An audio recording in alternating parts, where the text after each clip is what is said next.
Lumutang na isa pa akusado sa pagkamatay ni Marvin Reglos dahil umano sa hazing. Git ng grupo ni alias Christian Adobo, wala siyang kinalaman sa nangyari umanong initiation rites at hindi rin daw siya kaanib ng Lambda Rho Beta Fraternity.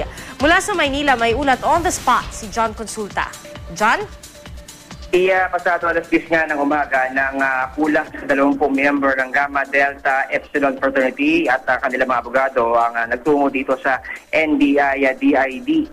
Ilang minuto rin nagtagal ang kanilang pakikipag-usap sa mga investigador ng DID kasama ang isa sa mga akusado sa Reglos hazing case na si Christian Adobo na sinasabi daw na miyembro ng Gamma Delta.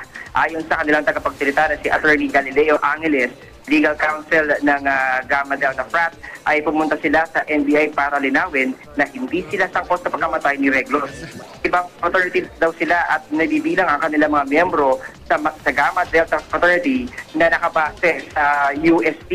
Si Christian daw ang nagpabook sa resort pero ito'y para sa Gamma Delta at hindi para sa Lambda Rho Fraternity. Formal na nagbigay ng pahayag si Christian sa mga investigador matapos ang ipasubpina ng NBI pero tumanggi na ito magbigay ng pahayag sa media.